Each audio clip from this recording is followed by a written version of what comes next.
This is week 5 of my experiment with a series of videos that I'm calling the Solospective Sagas. What are the Solospective Sagas, you ask? The Solospective is a solo retrospective, a retro for one. It's a weekly wrap-up of sorts. In the same way that Agile teams conduct retrospectives as a group, the outcome behind a Solospective is mindfulness, awareness, and identifying new things to experiment with. It's a summary of your thoughts, your feelings, learnings, achievements, and challenges, or experiments you'd like to try in the next week. So what did I learn this week? I learned that both the Pomodoro technique and work in progress limits on my personal backlog do seem to help me focus. I learned that I personally prefer to walk and talk for at least one meeting a day because this gets me out of the house and it gets my step count up. I learned about abstract sprint goals thanks to 𝙚𝙤𝙫𝙚𝙀𝙚, keen to see if one of my team fancies a sprint goal such as show me the money instead of increase conversion rate by 1%, because would anyone really want to wake up and be excited by that goal? And what about my achievements this week? Well, I released my version of the virtual Agile game, The Gauntlet of Technical Debt.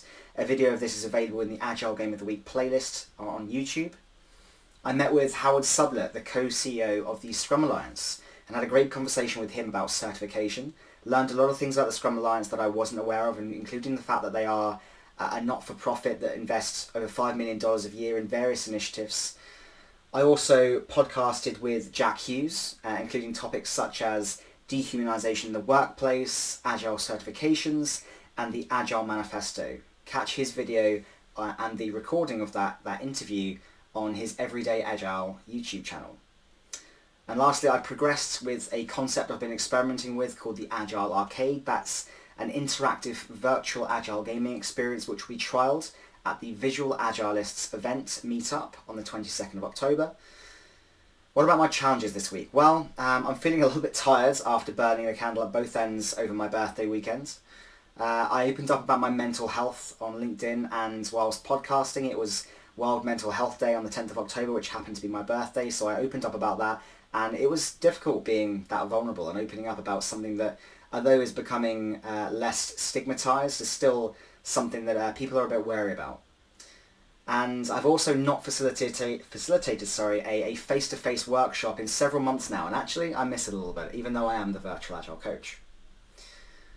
Now, what experiments am I going to try next week? Well, I did a post today about escaping the echo chambers, and this is all about how you challenge yourself to engage and interact with those people who don't follow your own opinions, who don't have the same perceptions as yourself, and to challenge yourself to remove yourself from that echo chamber and think about how you can do that.